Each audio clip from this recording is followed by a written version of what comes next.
नमस्कार. आजच्या व्हिडिओमध्ये मी तुम्हाला लहान मुलांच्या जुन्या कपड्यांचं काय करावं, ते कुणाला दान दिले तर चालतात का?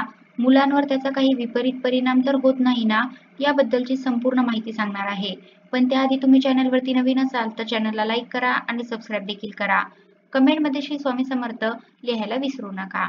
ज्योतिषशास्त्रानुसार आणि वास्तुशास्त्रानुसार जुन्या कपड्यांचं काय करावं, खास करून लहान मुलांच्या जुन्या कपड्यांचं काय करावं, ते आपण आता बघणार आहोत. खरं तर ते जे नवजात शिशु असतात अर्थात 6 महिन्यापर्यंतची बालकं असतात त्यांचे कपडे तर इतर बाळांना वापरायला दिलेच जातात.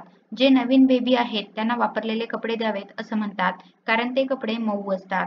पण सगळ्यात महत्त्वाची गोष्ट ही आहे की कोणतेही कपडे दान करण्याआधी एक चूक आहे जी टाळायला हवी आणि एक गोष्ट आहे जी आवर्जून करायला हवी. आधी बघूया की कोणती चूक टाळावी. तर न धुता कुठलेही कपडे दान देऊ नये. दान तर सोडाच पण कुणालाही देऊ नये. अगदी तुम्ही तुमच्या घरातच नातेवाईकांमध्ये मुलांचे कपडे देणार असलात तरी सुद्धा ते न धुता देऊ नये. स्वच्छ धुवूनच कपडे द्यावेत. कुणालाही काहीही दान करताना ते स्वच्छ करून द्यावं. ती वस्तू स्वच्छ असावी हा तर पहिला नियम आहे. त्यामुळे तुम्ही जरी दान करत नसलात, तुमच्या नातेवाईकामध्येच कपडे देणार असलात तरी सुद्धा ते कपडे स्वच्छ धुतलेले असावेत. आणखीन एक गोष्ट म्हणजे कुठलेही कपडे दुसऱ्यांना देताना किंवा दान करताना मिठाच्या पाण्यातनं ते स्वच्छ काढावेत. मिठाच्या पाण्यात ते कपडे बुडवावेत. मिठाच्या पाण्यातून काढून मगच वाळवून ते कपडे दुसऱ्यांना द्यावेत. कुणालाही अस्वच्छ कपडे देऊ नयेत. कपडे धुवावे, मिठाच्या पाण्यातून काढावेत आणि मगच ते दुसऱ्यांना द्यावे. का काढायचे मिठाच्या पाण्यातून कपडे? तर आधी साधी गोष्ट आहे.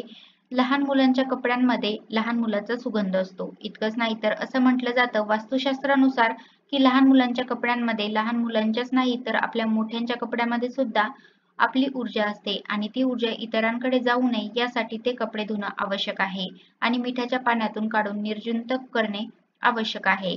मीठ हे सगळ्या प्रकारची नकारात्मक ऊर्जा नष्ट करतं. त्यामुळे मिठाच्या पाण्यातून ते कपडे काढणं आवश्यक मानलं जातं.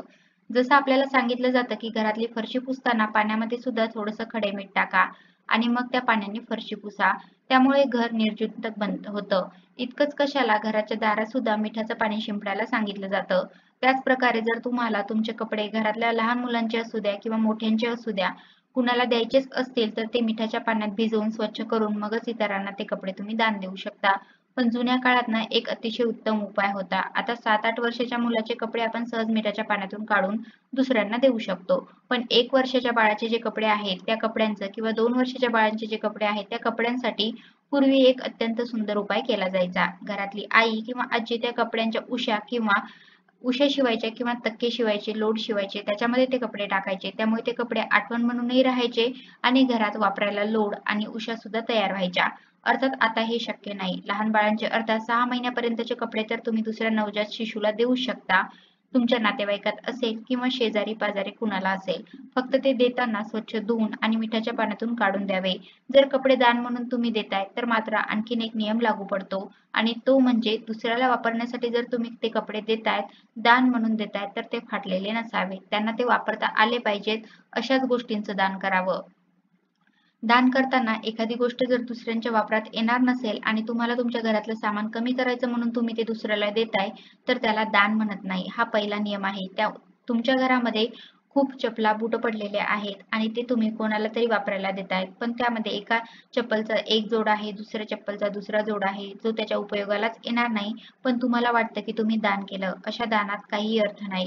दान केलेली वस्तू समोरच्याला वापरता आली पाहिजे. समोरच्याच्या उपयोगाची ती असली पाहिजे. त्यामुळे दान करताना वस्तू स्वच्छ असाव्यात, त्या दुसऱ्यांच्या उपयोगात येतील अशा असाव्यात, वापरण्याजोग्या असाव्यात. हे काही नियम आहेत. तरच त्या दानाचं पुण्य तुम्हाला लाभतं. तुमच्या घरातला कचरा कमी करायचा म्हणून तो तुम्ही दुसऱ्याला देताय आणि त्याला दान म्हणताय तर त्याला नक्कीच काही अर्थ नाही. इतर गोष्टीचं ठीक आहे, पण कपडे दान करताना मात्र सावधगिरी बाळगायला हवी आणि कपडे स्वच्छ धुवून मिठाच्या पाण्यातून काढून मगच ते दान करायला हवे.